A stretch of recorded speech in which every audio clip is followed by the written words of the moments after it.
Here is 16 years of women's 100 meter world leads and some cool facts. 2008 was led by a 10.78 by Torri Edwards in a semi-final, but ignore that noise. I personally remember her for her comically bad showing at the 2008 Olympics. In the 100 final, she thought she false started. She hesitated and finished last. And in the 4x1, she botched a baton exchange with her teammate, resulting in a DQ. 2009 was a smoking 10.64 by Carmelita Jeter, and by some of the best sprint form of all time. Jeter originally preferred basketball in high school, even had a brother in the NBA for a short stint. Her basketball coach at the time recommended she try track, where she instantly dropped a time of 11.7. The definition of built different. 2010, Veronica Campbell, who in 2004 became the first Jamaican woman to win an Olympic sprint title, decimating in the 200 meter. And yep, you heard me right. I said 2004. Weird to think that this was the first, as the next years would be nothing but Jamaican domination. 2011, Carmelita Jeter smokes a 10.7, aged 31.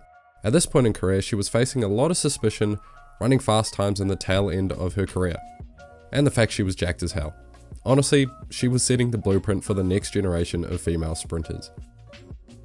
2012 would be the year Shelly-Ann Fraser-Pryce would run her first world lead, aged 26.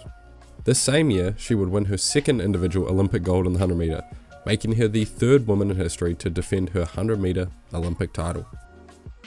2013, Shelly-Ann again, and not the last time. She dominated the field of the 2013 world champs with a 10.71, not only winning by 0.22 of a second, the largest gap in world championship history, but also becoming the first woman to sweep the 1, 2, and 4x1 relay titles at World Champs.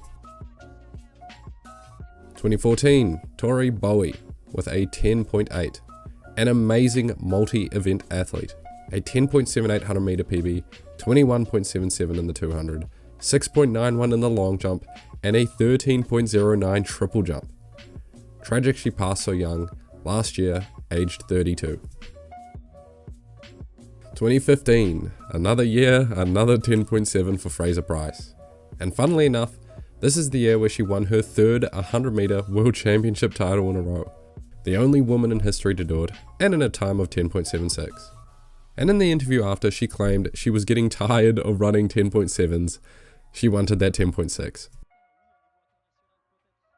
The next year saw the birth of Elaine Thompson-Herah as a bona fide world contender, knocking down a world lead and double Olympic golds with times of 10.7 and 10.71 respectively.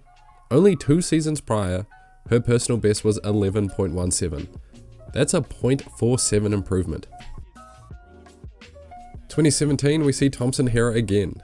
And in high school, Herah was clearly talented, but not extremely interested in track, running low 12 seconds, but being kicked off the team due to disciplinary reasons. And it was only in 2013, when she was 21, she started taking it seriously. 2018 is Marie-Josee Ta Lou's only world lead. She's a top 8 female sprinter in history, and while 10.85 is quick, it's not even in her top 10 100 meter performances. In fact, she has 34 sub 10.9 performances. She is by far the most underrated women's sprinter. 2019 and Shelly-Ann is back again. After being out the last 2 seasons because she was pregnant, literally going into labour the day of the 2017 100 meter world champs final.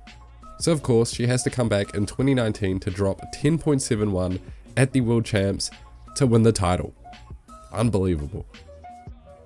2020, 10.85 by Elaine Thompson-Herah, the old COVID year, so kind of a slow one by everyone. But did you know, recently, Elaine Thompson-Herah switched coaches and is now training with Shelly-Ann Fraser-Pryce for the 2024 Olympics. Wild after a lot of the speculation that they hate each other. And 2021, the year of Elaine Thompson-Herah's electric 10.54, a time that came right after her successful Olympic Games double-double defense. The second fastest time in history, putting her in the women's GOAT debate. And people will argue it is the legitimate women's 100 meter world record. It is.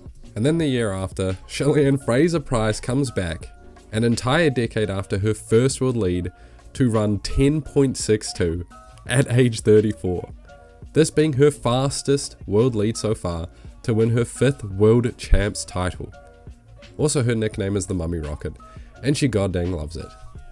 And lastly, in 2023, Shericka Jackson ran the world lead of 10.65. And in that year's World Champs final, she would finish second in the fastest collective women's 100 meter race in history, behind a young Sha'Carri Richardson who would equal that same time, just at a later date than Jackson did. Hope you found this interesting, and let me know what event you'd want to see next.